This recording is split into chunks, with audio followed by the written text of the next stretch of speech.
Hari Om. We continue with the capacitors. Here we consider the combination of capacitors. First one, series combination. This figure shows three capacitors C1, C2 and C3 connected in series. When they are in series, the charge stored in all the capacitors is the same because the same charging current will be flowing through all the three capacitors. Let us assume the charge be Q, and applying conservation of energy we have the supply voltage V equal to V1 plus V2 plus V3. That are the potential drop across each capacitor. Applying capacitor equation we get Q by Cs is equal to Q by C1 plus Q by C2 plus Q by C3. So that 1 by Cs is equal to 1 by C1 plus 1 by C2 plus 1 by C3. Where Cs is the effective capacitance of the series combination. So if you want a lesser value of capacitance out of the given, you have to connect them in series. Now let us go to the next combination, which is parallel combination.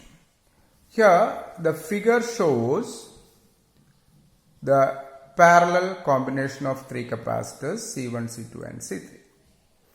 Now as per the figure, we can see that the terminals of each capacitors are coming across the supply directly. That means when they are connected in parallel, the potential drop is same across all the capacitors. Here that is equal to V, that is the applied voltage. But the charge stored in them will be different, Q1, Q2 and Q3 you can see, because the charging current flowing through each capacitor will be different. Now applying law of conservation of charges, we have Q, that is a charge supplied by the source, will be equal to Q1 plus Q2 plus Q3. Therefore, Cp into V equal to C1V plus C2V plus C3V.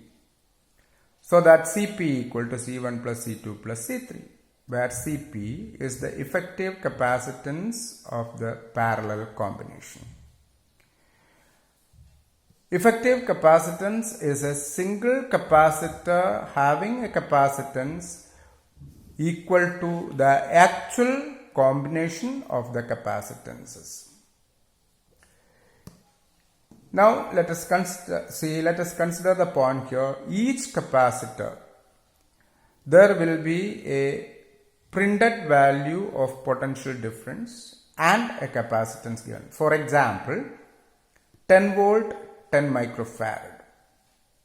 If it is printed on this capacitor, this means that across that capacitor you can connect only the maximum of 10 volt.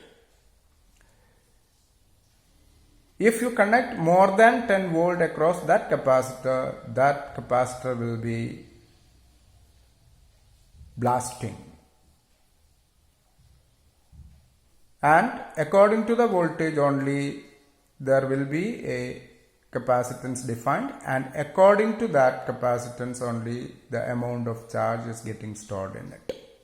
So remember, when we use the capacitors to make circuits, the printed value, the ratings must be considered properly before designing the circuit. Thank you.